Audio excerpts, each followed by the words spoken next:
जीवन रे हार जीत सबुबले लगी रही हेले हारीजा पर निजक किपरि प्रस्तुत करुछंती परवर्ती लड़ाई करने सेटा ही आपणकर मानसिकता उपर निर्भर करे।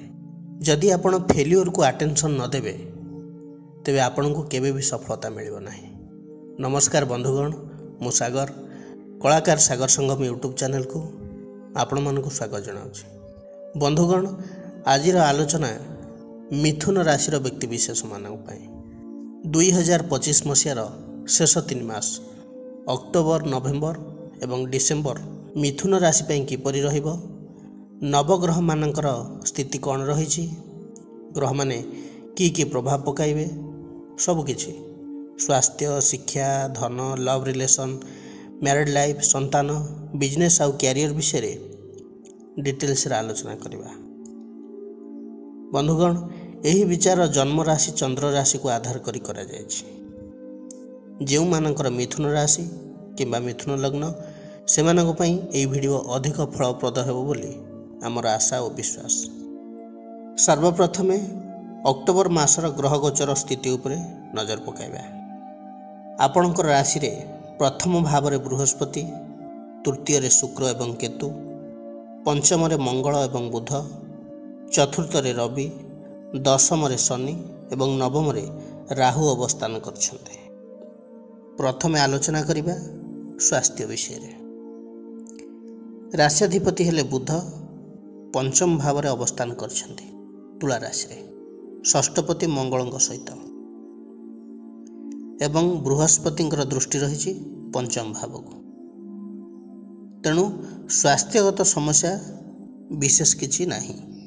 बृहस्पति जेहेतु लग्न रे अछंती, फैट कोलेस्ट्रोल टिके बढ़िबार संभावना रहउछि। तापर अक्टोबर 23 रे बुध षष्ठ भाव रे रहिबे एवं मंगल निज षष्ठपति 28 तारिख रे बुध युक्त होई निज गृह रे रहिबे, अर्थात बिच्छा राशि रे बुध एवं मंगल रहिबे। स्वास्थ्यगत समस्या रहिबो, स्नायविक दुर्बलता, गोड़ हाथ घोड़ा बिंधा, निश्वास प्रश्वास नेबारे कष्ट अनुभव करिवे। इन्फेक्शन, एलर्जी, अदिनिया ज्वर, चेस्ट पेन एसबू रही पारे। मूड स्विंग रहिबो, स्किन प्रोब्लेम रही पारे। जेहेतु मंगल षष्ठपति लग्नाधिपति युक्त रहिबो, खंडिया खाबरा हेबार जोग रही, छोट मोट दुर्घटना हो पारे। तेणु सावधानता अवलंबन करेंगे। फेस रे ब्लैक स्पॉट, व्रण एसब रही पारे। ता छड़ा चिड़चिड़ापण एवं व्यवहार रे उग्रता रहिबो। अक्टोबर 19 परे बृहस्पतिଙ୍କର दृष्टि षष्ठ भाव को रहुथिबारु स्वास्थ्यगत समस्या कंट्रोल भितर रहिबो। तापरे बुध पुणी पंचम भाव को नवेम्बर 18 तारिख रे फेरिबे, अर्थात कोण स्थान रे रहिबे। स्वास्थ्यगत समस्या रे सुधार आसीबो, किंतु पंचम रे रहिले भी राहुंकर दृष्टि रहिबा कारणरू स्किन इन्फेक्शन रही पारे। एबे आलोचना करिबा शिक्षा विषय रे। पंचम भाव शिक्षार भाव, पंचमाधिपति हेले शुक्र, तृतीय रे केतुयुक्त एवं राहु दृष्ट। अक्टोबर 8 तारिख पर्यंत शुक्र रहिबे तृतीय रे। पाठ पढ़ा रे डिसैटिस्फिकेशन रहिबो, कन्फ्यूजन मन रे क्रिएट हेबो, हार्डवर्क करिया पई विद्यार्थी माने इंटरेस्टेड हेबेनी। विशेष कर ऑनलाइन रिलेटेड डिजिटल प्लेटफॉर्म रे, सोशल मीडिया रे, टेक्निकल आइटम रिलेटेड अर्थात मोबाइल अधिक समय बिजी रहिबे। राहु जेहेतु पंचम भाव को दृष्टि देउचंती, मन रे कन्फ्यूजन क्रिएट हेबो, पाठ पढ़ा को नहीं बहुत किछ चेंज करिया पई चाहिबे। ता छड़ा मौज मस्ती सांग साथी सहित समय बिताइया को अधिक पसंद करेंगे। तापरे शुक्र अक्टोबर 8 तारिख रु नवेम्बर 1 पर्यंत चतुर्थ भाव रे रहिबे कन्या राशि रे। शुक्र एठारे कन्या राशि रे नीच रहिबे, किंतु नीच रहिले भी शनिଙ୍କର दृष्टि रहिबे। शनि हेले मिथुन राशि को भाग्यपति, शनि शुक्र परस्पर मित्र। तेणुकरी पंचमाधिपति एवं शनि नवमाधिपति दृष्टि विनिमय फल क्यारियर पे बहुत किसी प्लानिंग करेंगे, पाठपढ़ा प्रति दायित्ववान हेबे। जेहेतु शुक्र चतुर्थ रे रहउचंती, कौन सी इलेक्ट्रोनिक्स आइटम हो, लग्जरी आइटम हो, कंप्यूटर हो, जेकोसी मेसनारी जिनस घर को परचेज करि पारंती। तापर शुक्र नवेम्बर 1 रु नवेम्बर 26 तारिख पर्यंत निजर 16 राशि अर्थात तुला राशि अवस्थान करेंगे।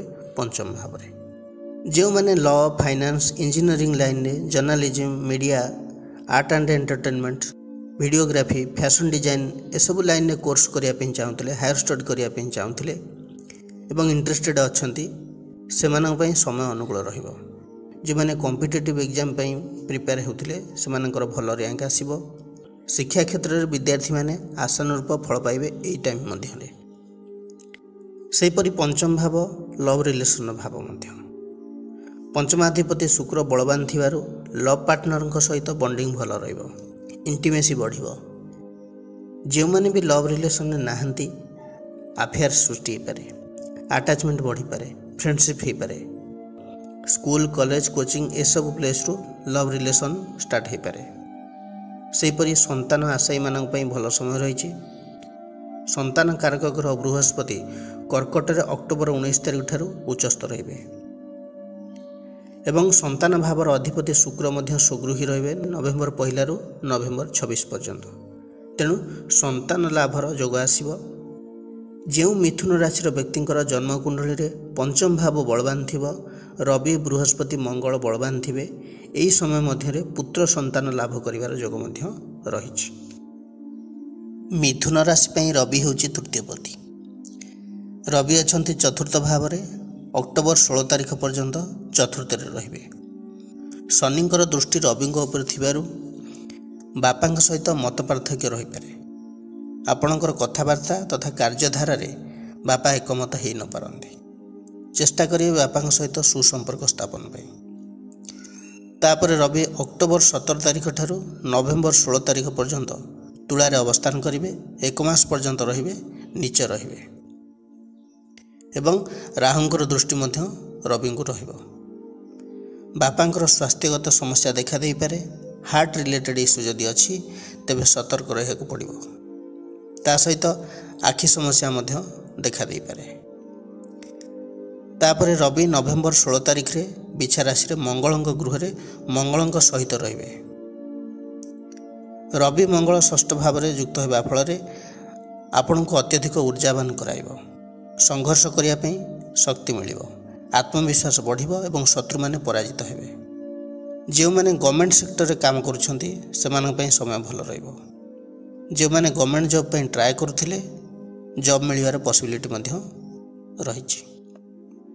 एबे आलोचना करिया बृहस्पति विषय रे बृहस्पति मिथुन राशि पई सप्तम एवं दशम भावर अधिपति अछंती मिथुन राशि रे आपणकर व्यक्तित्व रे सुधार आस्थिबो नॉलेज मध्य गेन करथिबे कारण बृहस्पति अनेक दिन हबो फास्ट हाउस रे अछंती विवाह पई अनुकूल समय रहिछि अक्टोबर 19 तारिख परे बृहस्पति द्वितीय भाव को अर्थात कर्कट राशि को जिबे सेठारे उच्चस्थ रहिबे बृहस्पति दृष्टि रहिबा षष्ठ भाव को अष्टम भाव को एवं दशम भाव को सप्तमाधिपति द्वितीय रे बलवान रहिबा फल रे अविवाहित मानक पई विवाहर सुजोग आसीबो विवाह पूर्व जो बाधा उपजुथिला दूर हेबो परिवार कुटुंब रे पॉजिटिव वाइब सृष्टि हेबो षष्ठ भाव को बृहस्पति दृष्टि रहिबा फल रे ऋणर भार कमिबो शत्रु माने पराजित हेबे नूतन नियुक्तिर सुजोग आसीबो सेहीपरि बृहस्पति दृष्टि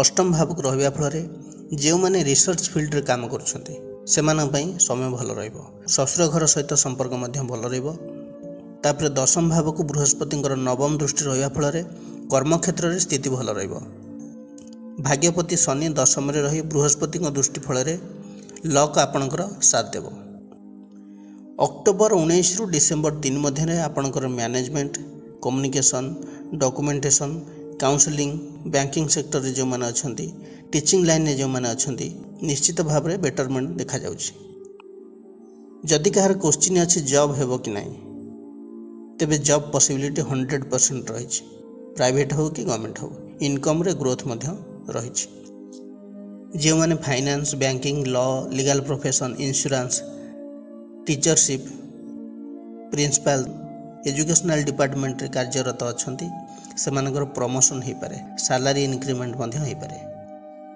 कर्मस्थान रे शनि आपन को दायित्ववान कराइबो हार्डवर्क भी रहिबो जो माने चैरिटेबल ऑर्गेनाइजेशन रे इन्वॉल्व अछंती रिलीजियस लीडर अछंती स्पिरिचुअल एक्टिविटी रे अछंती सेमान पई मध्य समय भल रही।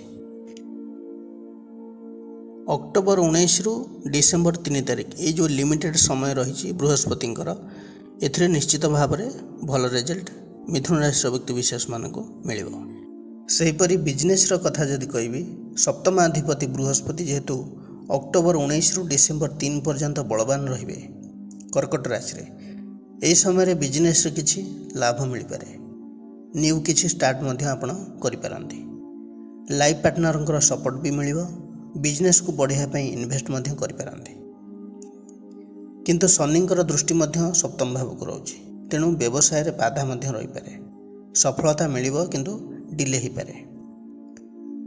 जदि नुआ बिजनेस करने चाहते तेबे education related business coaching centre education related materials book store तापर फूड प्रोडक्शन ता सहित फाइनेंशियल सेक्टर रे एजेंटशिप भाव में आप काम करिपारंती।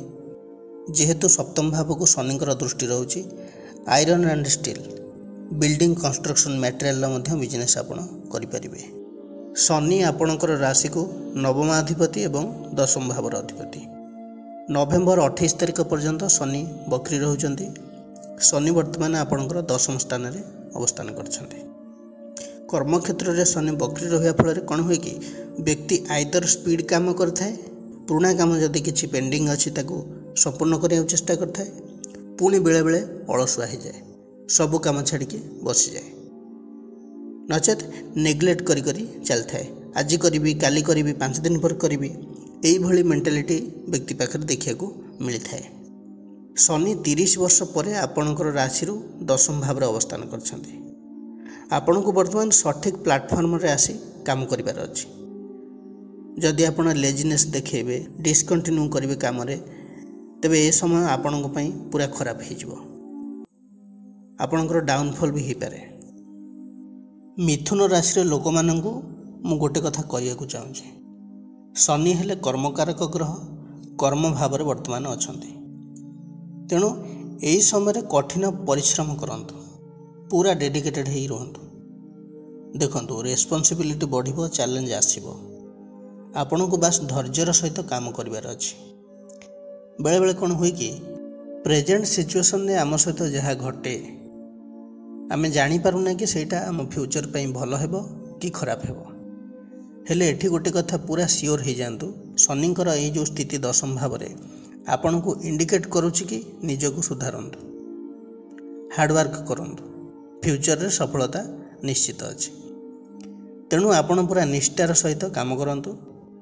शनि नवेम्बर 28 तारिख पर जिते मार्गी हो आपणकर कॉन्फिडेंस लेवल बढ़ीज एनर्जी लेवल भल रहिबो।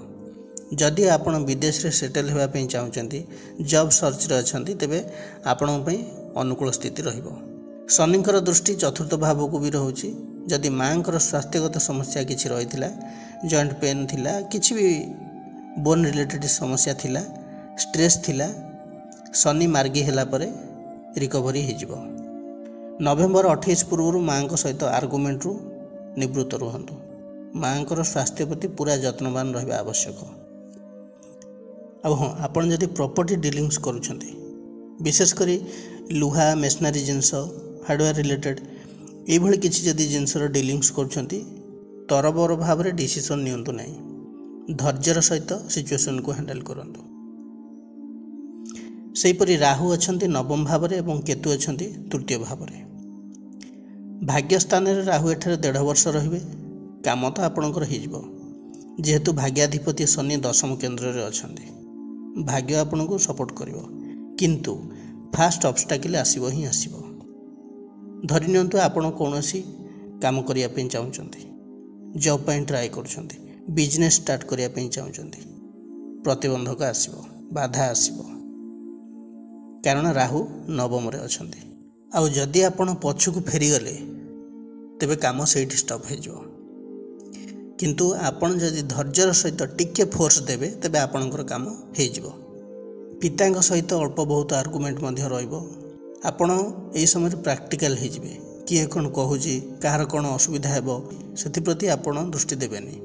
निज हृदय रु आपण जहाँ चिंता करेंगे निज मन रे जहाँ भाविबे सेही कथा ही आपण करेंगे। बेले बेले जल्दीबाजी किसी डिसीजन नेबा फल समस्या आपण पड़ पारती से ध्यान देवे। सेपरी केतु तृतीय भाव में अनेक गुड़िए कथा माइंड रे आसीबो, भिन्न भिन्न काम रे मुंड पुरेबे किंतु सैटिस्फैक्शन टे कम मिलिबो। ऑनलाइन काम रे सोशल नेटवर्किंग रिलेटेड समाज सेवा ये सब काम रे कोठी ना कोठी समस्या आसी पारे, इन्वॉल्व रहिबे किंतु बेले बेले समस्या आसी पारे, कंट्रोल रे रहिया उठे पड़िबो। प्रतिकार कौन करेंगे? बुद्धंकर बीज मंत्र जप करंतु। मंत्रटी है ओं ब्रांग ब्रिंग ब्रंश बुधाय नम, दैनिक 108 थर जप करंतु। विष्णु सहस्र नाम पाठ करंतु। राहुंकर बीज मंत्र जप करंतु।